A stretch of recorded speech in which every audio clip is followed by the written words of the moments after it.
Marami ngayon ang bumabatikos kay Vice President Sara Duterte. Ito nga ay matapos na maisambulat sa publiko ang katotohanan sa pangungurakot umano nito sa confidential funds. Lumabas din itong nakaraang araw ang di umano'y relasyon nina Senator Bato de la Rosa at VP Sara at ang pagkakaroon ng anak ng dalawa. Ayon pa sa balita, matapos nga daw ang mga isyong kinahaharap ngayon ni VP Sara ay tila iniwan na ni Bato sa ere si VP Sara at isinama sa pagtatago ang kanilang anak. Narito panoorin ang video kung paano nabuking ang lahat-lahat kay VP Sara Duterte. Attorney Ucias admitted that he has received envelopes. Now, I'm not saying it's wrong, no? It can be an appreciation thing or a love gift, whatever it might be. I don't think it's wrong. Pero if that is actually the habit of secretary to give envelopes to her people, I wonder if only Yusek Mercado or you receive envelope. Perhaps Yusek Mempin should also say something about that, or anybody here among the DepEd family. Because as I've said, no, when you receive an envelope, there was no thinking that there's anything wrong with that. Wala kaming inaiisip na masama yan. Just, you know, you're under oath and just tell us about it, and thank you for telling us that. Yes. Sir, again, I must say that when I was called and received an envelope, initially I thought that it is how it is in DepEd because I did not come from DepEd. So, to be honest, I was grateful because it helps a lot. No, I am from the province, so parang nakakatulong. Where were you before, Attorney Ucias? Before you went to DepEd, where were you before? I spent more or less 25 years in another agency, sir. In the private? No, government also. Government sir. then? Yes, sir. Oh, okay. I just came across the DepEd, yung posting. So you were thinking that, receiving an envelope is just something that that happens in DepEd once in a while, or and you're grateful. I really appreciate that. No, as I've said, we're not thinking of anything wrong in receiving those envelopes. We're just wondering, how many of a DepEd family receive envelopes too?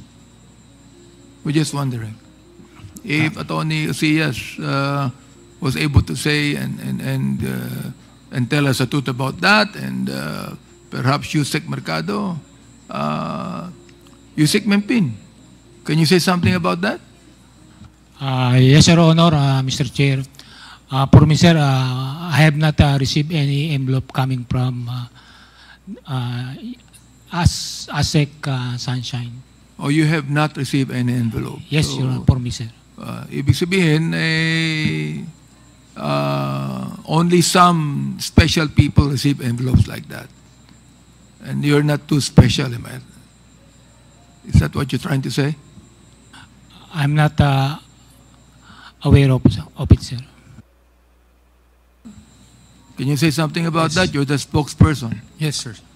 When I was Hope, sir, I became Hope. No, I can categorically say I was not able to receive a single envelope at all. But I do remember sometime December 2022 or early December, I did receive an envelope, just minimal amount. And at times, pag nagsasabi, may mga times kasi, sir, na candidly, medyo napagalitan ako because nag-aabono daw ako. Because when people come to me as a spokesperson, sometimes they tell problems, I would give, at the end of the day, ang kailangan lang pala nila, 3,000, 5,000. So nagbibigay ako personally. So there were instances, occasional, although not regularly, not like monthly at all, that I would receive, but not from ASEC Shine. I would, when I would tell the VP, like nung Christmas, the VP gave it to me herself. Well, there are times. But yes, I did receive occasionally. There are times, when you appreciate stuff. Ako rin, ganun eh. When I appreciate my stuff, I would sometimes give envelopes. Yes, sir. But occasionally, yes. Kahit na maliit ang amount. I think it's this. Attorney Monsayak, you promised that you're going to submit a rebuttal to... Yes, Your Honor. In fact, I only learned today that I was being directed to submit the documents, and I will comply, Your Honor. Before the next hearing date, I will submit the documents requested of me, Your Honor. Before the next hearing date, Your Honor, I'm just gonna compile it and submit it to the committee, Your Honor. Okay. Well, how many days will it take? Maybe 3, Your Honor. Maybe 3. 3 days. Okay. We will expect that. Yes, Your Honor. Committee. Mr. Chair, can I just make a manifestation? Yes, please continue, Congressman Abante. I have a very high regard on the armed forces. Very high. You are professional soldiers. Yusek Mempin, correct? Major General Pajao, Colonel Baransing, all of you. Very high regard ako sa Armed Forces of the Philippines. Okay? Like my good friend here, Congressman Ako, who used to be a general. Masyadong respect ko sa inyo. I hope that you're going to remain above politics. Because, listen, your only accountability is to the Commander-in-Chief. No one else. Not the mayor, not anyone else, but the Commander-in-Chief. And that's the President of the Republic. Of course, that includes the Secretary of the Public National Defense. So please, I'm asking you, sana ma-maintain ninyo yung high regard ko at high regard ng maraming tao sa inyo. Please be above politics. Yun lang po, manifestation ko.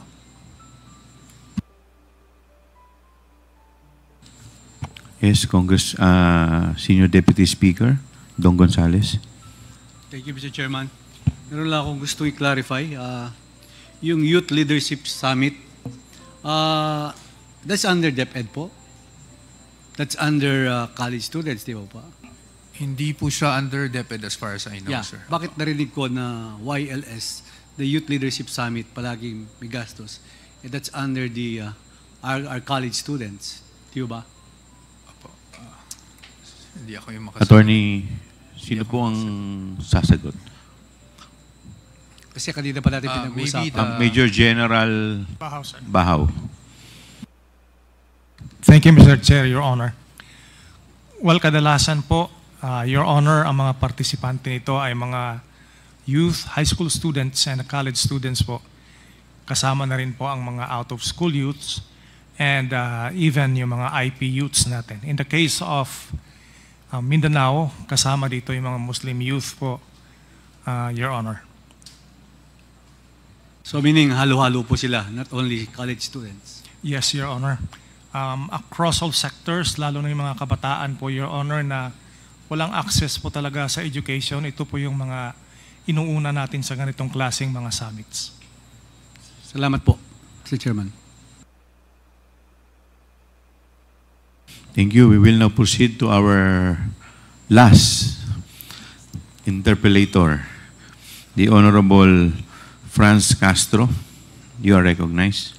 Maaga pa, Mr. Chair. Hindi ako sanay na maaga pa tayo. Uuwi. Mr. Chair, wag mo namang gawing quadcom to, please. Well, Unless, of course, may mga gusto pang mga follow-up questions. Okay. So, seryoso kasi. Pero seryoso po ako, Mr. Chair. So, napansin ko lang, Mr. Chair, dun sa paggamit ng confidential funds in three quarters, parang pare-parehas ang amount, 37.5 million. No? So talagang hinati, no? Inatado ng ano. In the first quarter, yung 37.5 ginamit ng 39 days. On the second quarter, 69 days. On the third quarter, 68 days. So dahil pareho yon, ano po ba yung kaibahan? Ito yung DepEd. Ay, by the way, Mr. Chair, pinatawag na po ba natin itong Edward Fajarda? Nag-motion na po ba tayo para ipatawag? Meron po tayong inisyu kanina na subpoena at testifycandum. Okay. Kasi siya yung naglabas ng pera. At by the way, sino po yung nag-prepare ng accomplishment report sa DepEd, Mr. Chair? Attorney Powa. Mr. Chair, I would assume it would also be the SDO at that point. Hindi po... SDO Fajardo. Opo, kung Fajarda. sino po yung nakapirma. Hindi po ako familiar kasi dun sa accomplishment report, but I think it's prepared by the SDO as per the rules. Okay, so siya yung naglabas ng pera, siya rin yung nag-report nito. I think yun po yung requirement, Your Honor. I don't have a copy, but I can look for a copy of the accomplishment report. Hindi, yun nga. Yung accomplishment report, eto na lang, kung walang copy ang DepEd. So, ang tanong ko lang po, eto ba, tatanungin ko ba kay Fajarda, bakit 39 days with the same amount? Yung other quarter, 37 million din, 37.5 in 69 and 68 days. Can you answer Mr. that? Chair, Please Mr. Chair, continue. Your Attorney Honor, Powa. hindi ko po, and Representative Franz knows this, no, I'm very straightforward with you all the time, pero hindi ko po talaga alam yung sagot dyan sa pag-operationalize ng confidential funds. So, unfortunately, hindi ko talaga kayo masasagot, ma'am. So, sinasabi ba, Mr. Chair, ni Attorney Powa na it is Edward Fajarda and the Vice President Sara Duterte yung bumuo nitong accomplishment report? I have no personal knowledge kung sino po mismo yung nagbuo, but I'm only saying that because of the signatures found in the accomplishment report, Your Honor. Okay, napakahalaga, Mr. Chair, na mapatawag talaga si Vice President Sara Duterte together with Fajarda. Kasi katulad nung observation natin sa 125 million na OVP na misuse, parang may nakakakitaan talaga natin dito, no, ng problema ng misuse. Like katulad niyan, 37.5 million. So ano ba yung kaibahan ng mga activities nitong mga to? Kasi kung titignan natin, Mr. Chair, isang set lang po yung activities, no, yung tinatawag nilang program project activities, counterinsurgency programs, abuse prevention and control within schools, anti-illegal activities operations, anti-extremism, terrorism programs. So dito makikita natin yung mga accomplishment. So sa first quarter, second quarter, third quarter, Mr. Chair, pare-parehas ang sinasabi, no? Prevention of recruitment by NPA and other communist leftist group towards teachers and students. 100% daw implementation ng mga activities. So, ang tanong ko lang, Mr. Chair, sino ang niloloko nito? 'Di ba? Itong mga ganitong mga report. No, kung i-analyze natin itong mga ganitong report na parang i-accept na lang natin, ang COA, i-accept na lang natin through hook and sinker, itong isa na submit ni Sara Duterte at saka nitong si Fajarda, kung sila man talaga yung gumagawa nito, sino lolokohin natin dito sa sinasabi nila, no, na wala na daw, na prevent na raw yung recruitment. Number 2, ito pong counterinsurgency programs na ito, Mr. Chair. Itong abuse prevention and control within schools, anti-illegal activities, anti-extremism. Ito po ba yung talagang pinaka-problema ng mga eskwelahan natin? Para kay Yusek Powa, alam ko ikaw, nung DepEd secretary ka, we talk, no? Undersecretary. Ay, undersecretary. Ko na agad ang pinromote. Di ba nagtotalk tayo ng mga problema sa schools? Di ba? So, tingin mo ba itong apat na to, ito yung talagang problema natin sa eskwelahan na kailangang gamitan ng confidential funds para maituloy yung programa natin sa eskwelahan? Well, Mr. Chair, if I may respond. Yes, please continue. Well, sa totoo lang po, honestly, isa siya sa mga problema, pero hindi lang po siya yung problema. Napakarami po talaga nating problema, especially nung time ko sa DepEd, and I've discussed it with Congresswoman Castro several times. So, I cannot naman po say it's not one of the problems because may mga reports nga na umabot sa atin na may ganyang problema. But I would say na it's one of the many problems in basic education. Yes, mas ano yung problema like yung grooming, ito yung binanggit ni Sara Duterte nung tinanong ko, saan mo gagamitin yung confidential fund, Mr. Chair? So tinanong ko sa noong 2022. So sabi for grooming daw, etc. Pero nakita naman natin problema ngayon, di ba? Mga bullying, no? At iba pa na related, pero mukhang hindi ito yung nakikita nating pinaka-problema, no, sa mga eskwelahan natin. Kung titignan natin ito, Mr. Chair, parang ginawa lang ito para ma-justify lang yung confidential funds na 150. Nakita naman natin, Mr. Chair, doon sa palitan kanina ng interpellation ng mga nauna. So itong mga ginagawa na ito na certification, Mr. Chair, hindi ito project ng DepEd. No? Ay hindi ito ginawa at hindi ito pinondohan ng DepEd. Hindi nga alam ni ni Attorney Powa etong mga activities na to. Hindi nyo naintindihan. Pero nakita natin, Mr. Chair, sinubmit. Ano ba to? Pinractice ba natin dito na yung parang sinasabi natin na hindi natin iniintindi? So, ito ba, Mr. Powa, Attorney Powa, sinubmit nyo na lang ng walang pagkaintindi? Hindi ba kayo nagtanong kay former Yusek Mempis, ano itong mga ito? Please answer, Attorney Powa. Mr. Chair, with all due respect, ma'am, hindi naman po sa hindi inintindi. Humingi po ako ng reports na evidencing success para as required by COA. Nung nakita ko po yung report, ang pagkakaintindi ko po is hinold yung mga seminars due to coordination and information received from DepEd. So I took the certification Pero, Mr. Chair, patuloy na kita dyan, Attorney. Opo. Malinaw naman kanina doon sa interpellation na wala itong relasyon dito sa activity ng DepEd.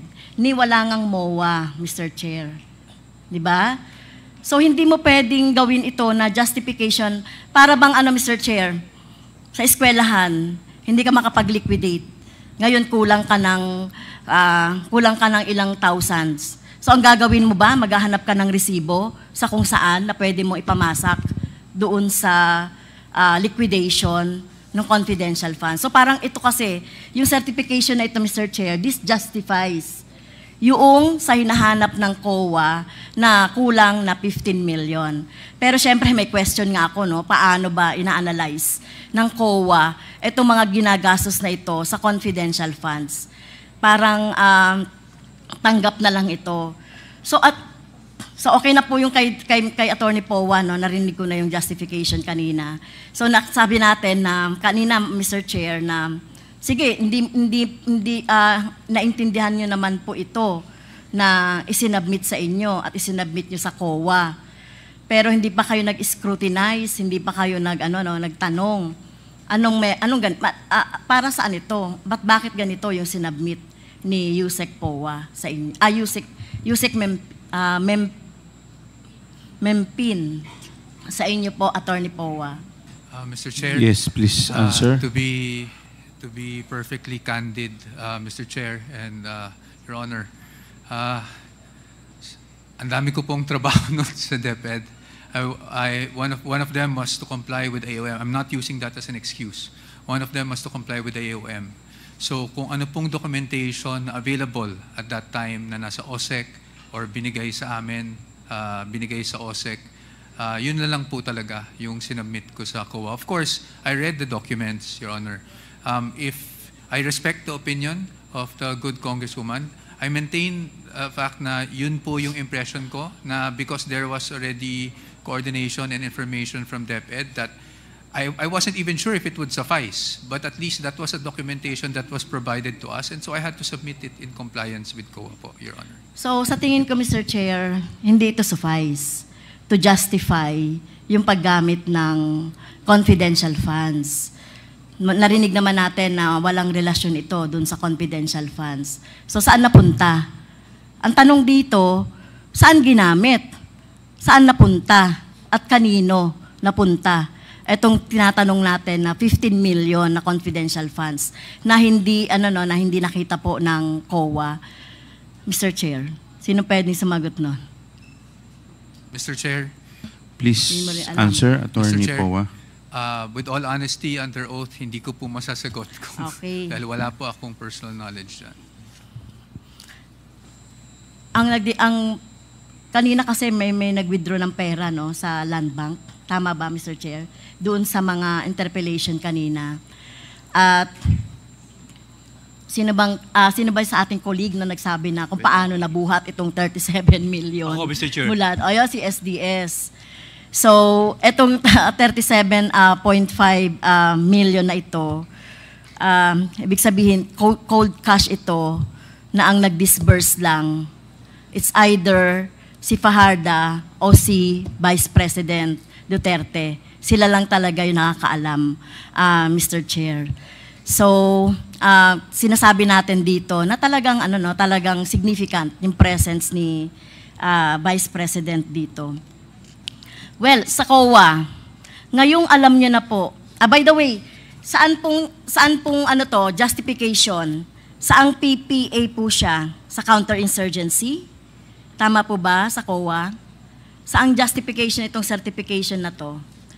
So is this certification for the whole 3 quarters? Mr. Chair? Mr. Chair? Si Attorney, COA. you recognize Attorney Camora. Madam Chair, for yung certification na po yun is for yung mga rewards nung buong quarter na po yun. Anong quarter po ito? Itong certification na to. 3 quarter Nagpasa sila ng First and second quarter po yata. Are you sure? Yung certification. Kung yung certification po, Mr. Chair, I think it's for the whole year. Although yung sinusupport po niya na liquidation is for the first and second quarter. Yes. For what PPA? Is it in the counterinsurgency programs? Hindi po na namin tinignan kung anong...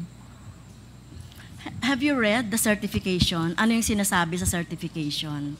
Ito, sinasabi sa certification. Halimbawa na lang, itong Mr. Chair, no, basahin natin. Yung kay Boransing, kay Colonel Boransing. Kung titignan natin yung certification, may 8 activities na sa YLS, 531 participants, 9,428. This was carried out from January 1 to December 1, which resulted to 0 reported CTG recruitment. In addition, this command has implemented hindi ko po alam yan kung ano yan, Complan Tinabangay. So, ang ibig sabihin po, ito ay para dito sa PPA 1, PPA number 1. Kasi for CTG daw to no, yung mga recruitment ng NPA. Ito kung titignan natin, Mr. Chair, yung certification po ni Lieutenant Colonel Panopio, ganun din yon for the elimination ng mga NPA tsaka recruitment, no? Okay, next. At yun din po, yung sa yung sa iba pa na ito information education campaign. So tingin ko para doon sa sa YSL o YLS. So ito para dito sa number 1 PPA po. So yung abuse prevention and control within the school, asan po yung outcome and accomplishment report? Kung ito for 1 year ng PPA 1, asan po yung accomplishment report ng number 2 PPA? Kasi nakalagay dito, reduce abuses against learners. So meron ba tayo, Mr. Chair, na base data kung ilan po yung abuses within the year? Kaya nasabi ni BP at nasabi ni Fajarda na-reduce na daw po yung abuses against learner. Asan po yung accomplishment report nito? Kasi hindi natin pwedeng tanggapin lang ito na ganito lang. Mr. Chair, where is it?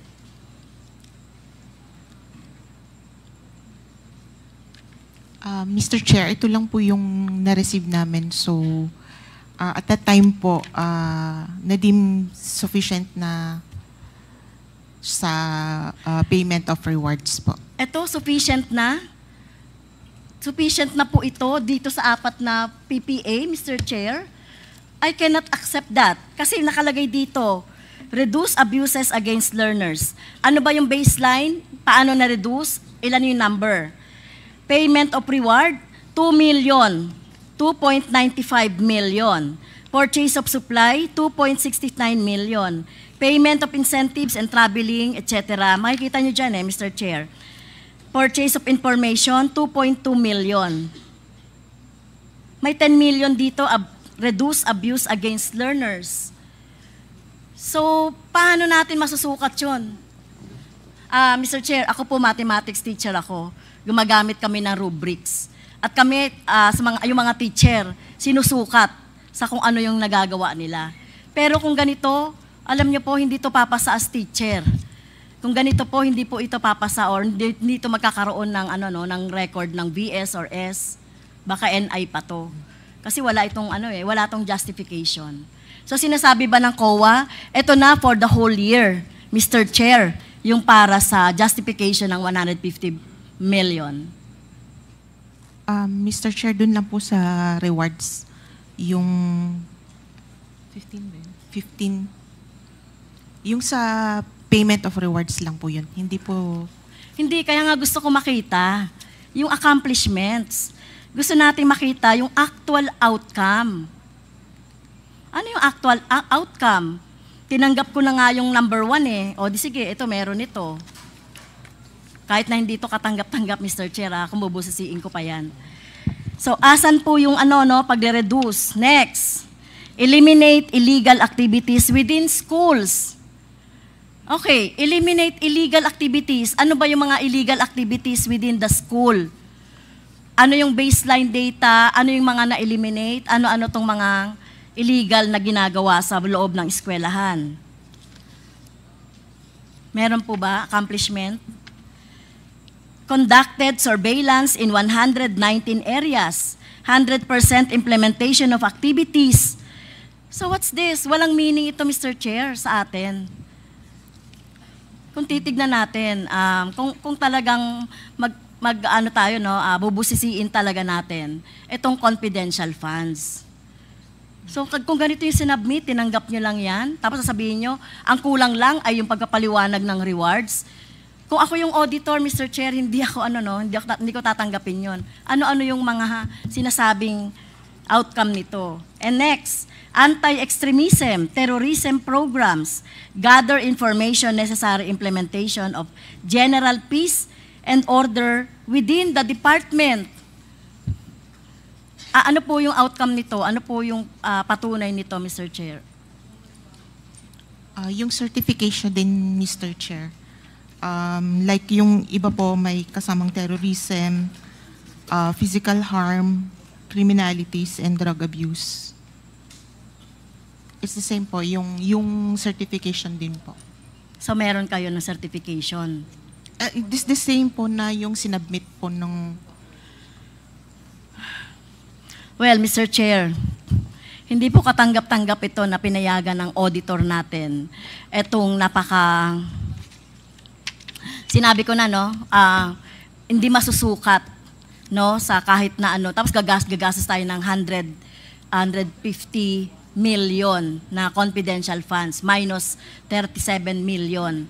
So, hindi po katanggap-tanggap to. Ngayon, Mr. Chair, na alam mo na, ngayon alam na ng COA na ito ay para sa justification ng 1 to 4 na PPA.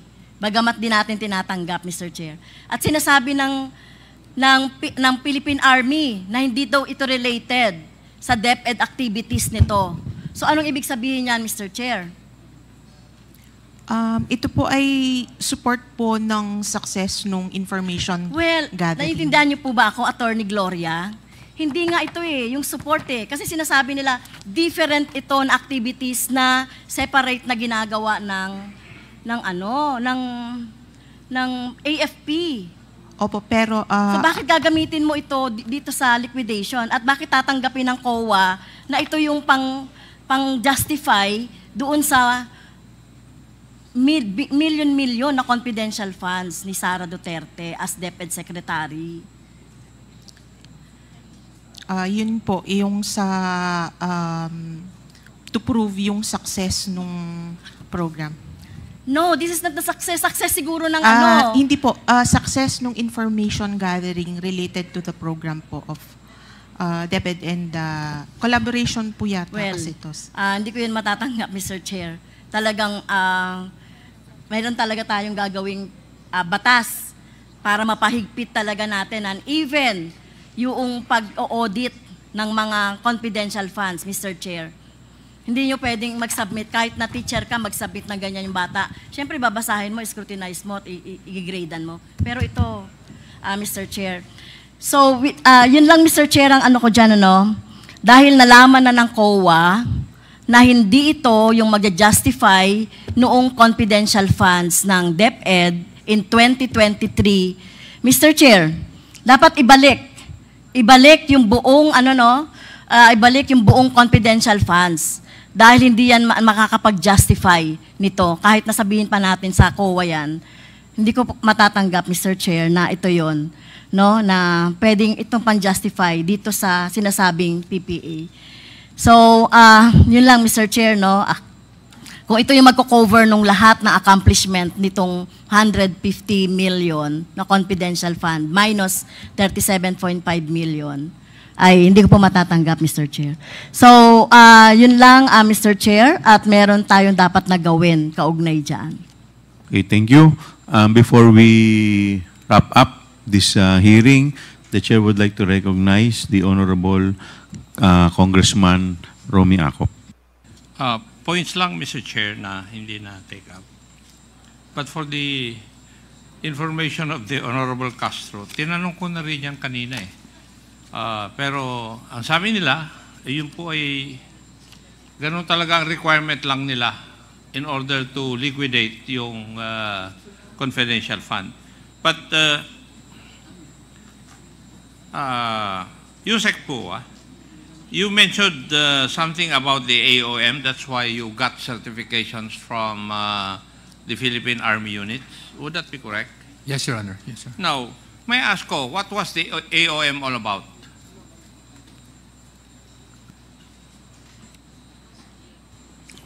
Ano po yung AOM na sinasabi ni Yusek Pua na basis niya para humingi ng certification sa Philippine Army units? Attorney Camora. Mr. Chair, yung first na AOM po na-issue sa DepEd, which is AOM number 2024-015 po. What is it all about? Nandito po yung mga observations namin yung for the yung first time po nila. Ano po yung in general, yung gist ng observation po ninyo? Yung first one, hindi po sila nag-submit ng documentary evidence of payment. Yung second one,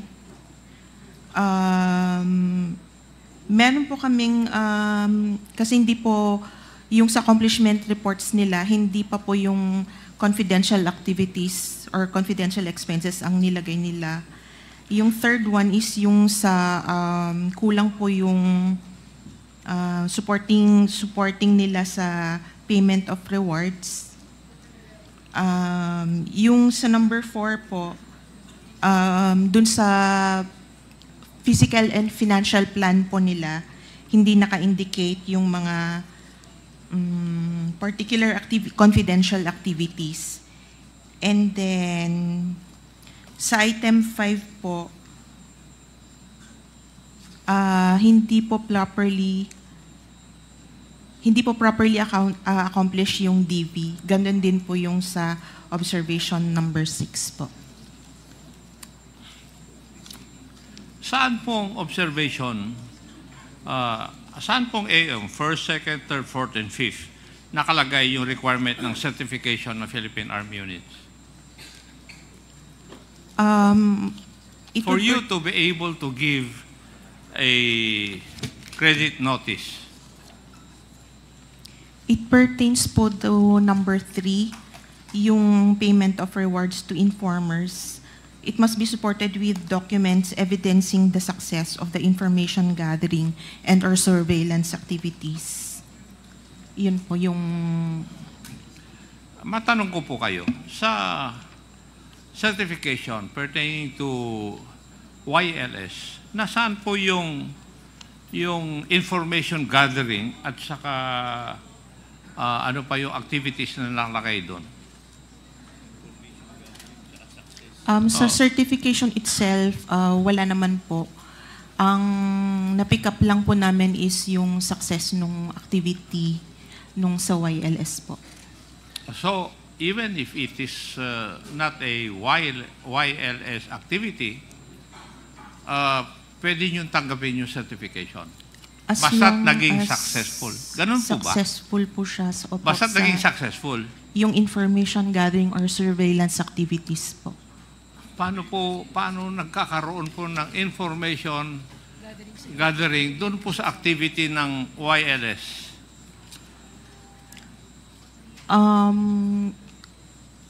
Kung programs po yun ng DepEd, tapos kailangan po nilang yun po, mag-gather ng information on... Kaya nga, programa ng DepEd yun. Opo. Paano natin i-connect yung programa na yun doon sa YLS activities na Philippine Army? Yun nga po, based sa certification nila, there was a collaborative effort between DepEd and yun po, yung nag-issue po ng certification. There was a collaborative effort. Yeah po. Ng DepEd at saka Kwan. Yes, Mr. Chair. So that is enough to justify na bigyan nyo sila ng green notice, ay credit notice at mawala na yung observations ninyo sa AOM. Yun po ba yung sinasabi nyo po sa amin? Yes, Mr. Chair po. So, Honorable Castro, I will go with you in so far as your observation is concerned. Thank you, Mr. Chair. Mr. Chair. Honorable Benny Abante. Just a few questions before we wrap up. No? Yes, please continue. Ako naman talaga taga-wrap up kaya sa kwet ko man. Anyway, sa atin pong military, no? For example, Major General Bajau. Alright. Ano ba? Sa elementary and high school natin, matindi ba ang problema sa insurgency?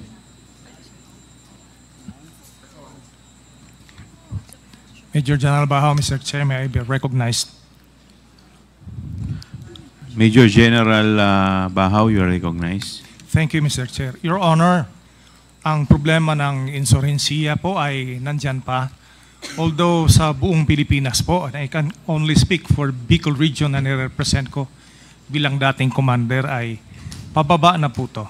Okay, na generally speaking, Major Bajau, alam ko Bicol lang, no? Are you a Bicolano? No, Mr. Chair, okay. Your Honor. Sa Bicol ko lang, pero I think that even Yusik Mempin could be able to say this. Matindi ba ang problema sa insurgency, sa high school and elementary o hindi na? Sapagkat hindi na. Pababa na po siya. Pababa na. Yes, Gano'n po baba, for example? Ilang percent? Gano'n po baba? Gano'n po baba? I can only speak for the 9th Infantry Division, Your Honor. Meron kaming dating 8 guerrilla fronts. Ngayon, mag-isa na lang po ang naiwan na weekend guerrilla front. So, ganun kababa na po. Meron pa ba tayong mga NPA na mga sundalo na mga minor de edad? Marami pa ba? Sa pagkangayon po, Your Honor, wala po kaming sasagupa sa aking kapanahunan po. Wala na. So, ibig sabihin, mas mataas ang issue ng insurgency sa college. Sa college, correct? Yes, Your Honor, Mr. Chair. Therefore, hindi DepEd, dapat CHED. Tama ako mali? Your Honor, we categorize the youth po na 15 to 30 years old po. Kasama dito yung mga ibang high school students po. Ganito na lang yon. If DepEd would have a subject lang kayong mga DepEd family, please listen to me. I say this. Kung meron kayong subject sa high school for example, on anti-insurgency campaign, on the evils of communism and atheism, mas maganda, di ba? Tama ako, Mr. Monsayak. Yes, Your Honor. Hindi na kailangan pa yung youth summit na binabanggit ninyo na ginagastusan ng confidential fund ng DepEd. Oo. Ngayon, sa college pwede. Sapagkat meron tayong UP, meron tayong PUP. Oo. O meron tayong pamantasan sa lungsod ng Maynila na yan, pwede pa maging breeding place ng insurgency yan eh. Di ba? So therefore, it must be CHED. It must be CHED that should connect with the DND as far as the anti-insurgency campaign should be done. Am I right? Major Bajao? You're right, Your Honor. Okay. Yusik Mimpin? Am I right? Yes, Your Honor. O, ganun na nang gawin natin, DepEd. Magkaroon lang tayo ng subject on anti-insurgency sa ating high school, communism and atheism, no? And let us just, siguro kinakailangan na rin natin na atin nang i-promote yung talagang for the love of God and country sa DepEd, no? Ganon din sa CHED. Siguro yan ang kinakailangan gawin natin ngayon. O ito naman, sa COA naman, no? Itong inyong joint circular is a joint circular that have been written na ang kasama dito, DBM, DALG, DND, Governance Commission for GOCC, and Commission on Audit. Am I right? Tama po, Mr. Chair. Yun. Walang DepEd dito eh. Tama po. Walang DepEd. So, ibig sabihin, kayong mga sa audit, Commission on Audit, should realize na wala ang DepEd dito. Hindi kasama. Ibig sabihin, hindi dapat magkaroon ng confidential fund ang DepEd. In the first place. Hindi dapat magkaroon. And that should have been made improper. Oo. Di ba? O nakalagay dito, the utilization of such funds is generally confidential and classified by nature, which requires not only strong internal controls in the release and utilization thereof, but also strict accounting and auditing rules to prevent mishandling or improper application of the funds, of which COA has neglected. Attorney. Mr. Chair. What is your comment on that? Attorney Camora. Mr. Chair, actually po we are... Binasa ko lang yung nakalagay dito. Opo, we are currently in talks with the same agencies po na i-amend na po ang joint circular. Oo. So, ongoing na po yung talks about the amendment. And I think subject na rin po ito yata. Kasama siya sa court case, so hindi po... Kayong mga nasa COA, Director, therefore, kung naniniwala tayo dito sa nakalagay sa circular na ito, then COA should strictly account and audit, yan nakalagay to prevent mishandling or improper application of the funds. We are now requesting in this committee, Mr. Chair, na gawin nyo na ito. Attorney, Mr. Chair, Yes, Mr. Chair. gawin nyo na ito. Opo, Mr. Chair. Di ba? Please, gawin nyo na yung nakalagay dito. Yes, Mr. Para maulit natin to, ha? Malaman po ng taong bayan to. Ito, nakalagay sa Joint Circular number 2015-01, January 8, 2015 to nailabas. Ito nakalagay. The utilization of such funds is generally confidential and classified by nature, which requires not only strong internal controls. Yan. Una yan, ha? In the release and utilization thereof. Number 2, but also strict accounting and auditing rules to prevent mishandling or improper application of the funds. And this is the work of COA. Am I right? Yes po, Mr. So, Chair. Mr. Chair, we are requesting that COA should now do what they should do to implement this joint circular right now. Because you have always been telling us that you're always mentioning the joint circular. And because of that, nakakalusot yung mga tinatawag nating rentals na yan. Nakakalusot. Walang attachment, walang particulars, hindi malaman kung paano ginamit yan. Bakit yung 78 days na yan, 5 million lamang, pero bakit yung 11 days, 16 million? My goodness, kahit sinong kausapin nyo, kahit hindi marunong na mathematics, sabihin nila, aba, ang taas naman ito. Di ba? Kahit hindi marunong magbasa at magsulat niyan. Pag nakita yung mga figures na yan, ba't ganun? Bakit ganun? Listen, COA, lahat tayo rito, no, ha? Tandaan po natin na ang taong bayan pa rin ang makapangyarihan dito. And the thing is this, no? We still would like to say this, that we are not a government of men, we are a government of laws. And therefore, every law must be implemented properly. And I would like to please suggest to COA, tingnan nyo na maigi ito, and please implement the ruling in the joint circular. Nakita ko at nabasa ko you're using it, therefore, gawin nyo ang dapat mangyari dyan sapagkat strict accounting and auditing. Yes, Tama ho ba ako? Yes po, Mr. Gawin Chair. natin. Maraming salamat po, Mr. Chair. Yun lamang. Mr. Chairman. Yes, Senior Deputy Speaker, Don Chairman, Gonzales. based on this joint circular, can I have my manifestations? The joint circular needs improvement in terms of evidence of payments and to allow COA to check safe houses, other agreements to ensure validity of the payments. And the joint circular is already 9 years old. Tama mo ba? 9 years old na? Yes, Mr. Chair. So, and needs to update at this point in time, Mr. Chairman. Thank you, Mr. Chairman.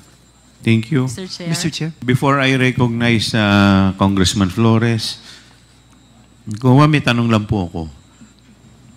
Since hindi po kasama dito sa joint circular ang DepEd at ang OBP, does it follow na hindi sila covered nitong joint circular? Hindi naman po, Mr. Chair. Ang covered po ng kung sino ang may confidential funds ay yung binigyan po ng Kongreso po natin. Okay. Ito lang po yung mga nag-craft ng joint circular. May kanya-kanyang role po kasi like si DBM po, sila po yung sa grant. Tapos yung utilization, I think it's more on the ND and DILG since sila po yung involved talaga. And yung audit part po is yung part ng COA. Okay. The Chair would like to recognize the Honorable Jonathan Flores. Thank you, Mr. Chair. Mr. Chair, I'm just asking about the spouses Fajarda because they've been mentioned several times during the interpellation of other members. And I was informed by the COMSEC that there was a letter executed by Sunshine Fajarda declining the invitation of this committee, Mr. Chair, on the ground that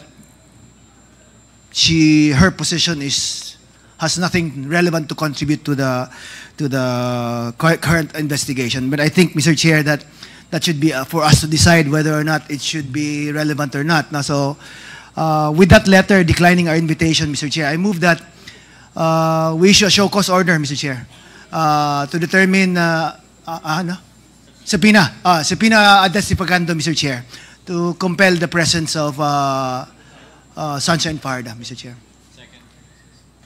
Is there any second to the motion? Duly seconded. Second. Is there any objection? Hearing none, the motion is carried. May we request the COMSEC to issue a subpoena ad testificandum to Sunshine Fajarda, as well as lookout inclusion in the lookout bulletin order request. Tapos na kanina eh.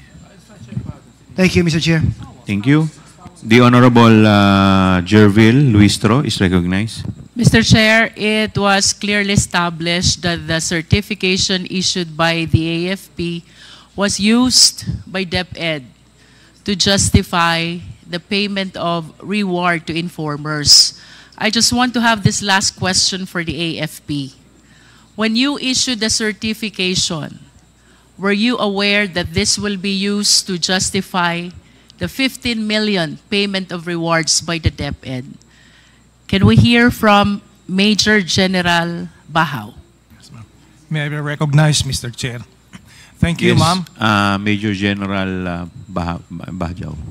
Of all the letters or certifications issued to DepEd for use. The question, General, is whether you were aware that the certification will be used to justify the 15 million reward to informers. We are by not, the DepEd. ma'am. You are not aware. Yes, ma'am. Can we hear from Colonel Panopio?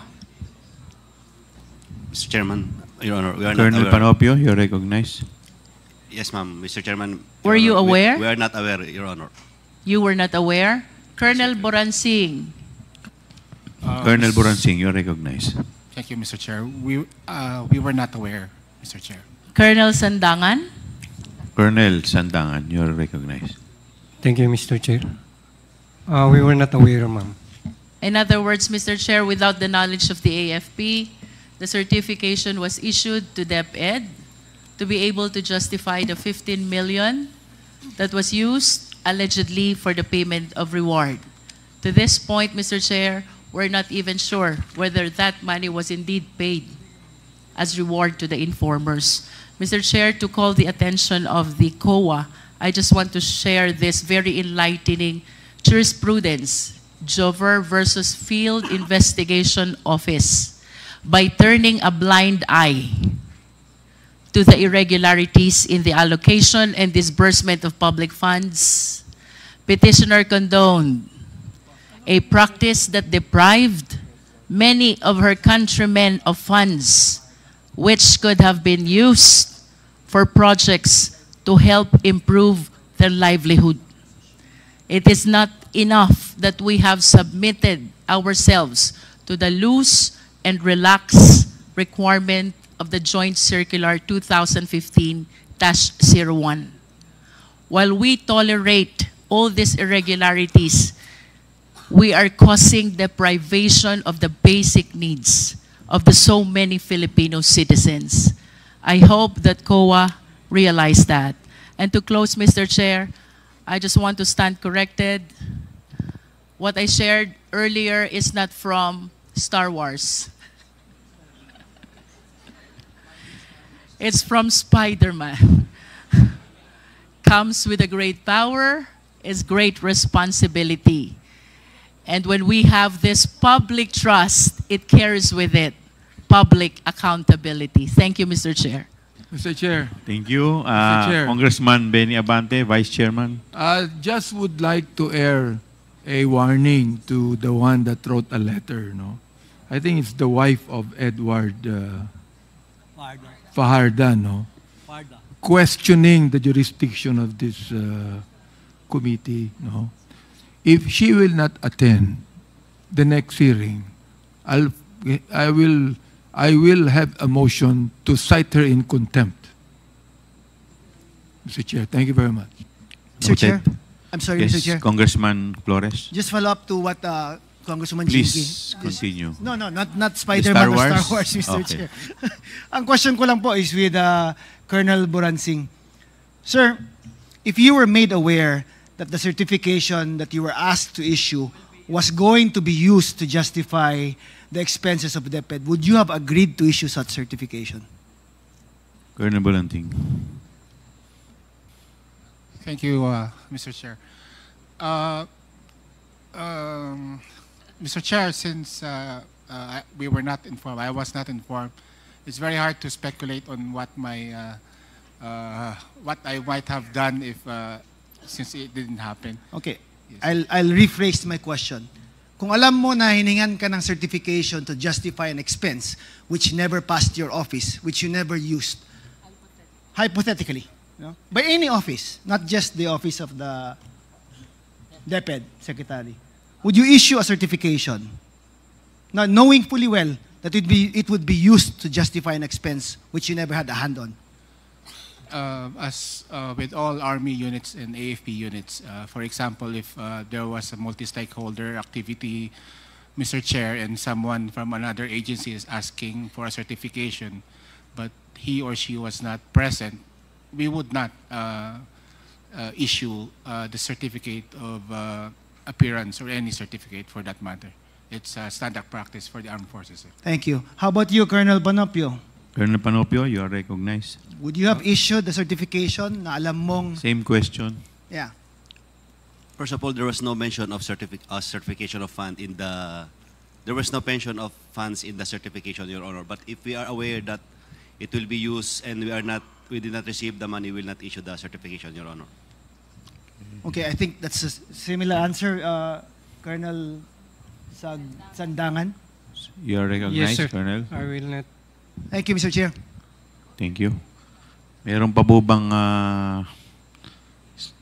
Spider-Man? Wala na po ba? So kung wala na po, do I hear a motion to suspend the hearing? Motion to suspend, Mr. Chair.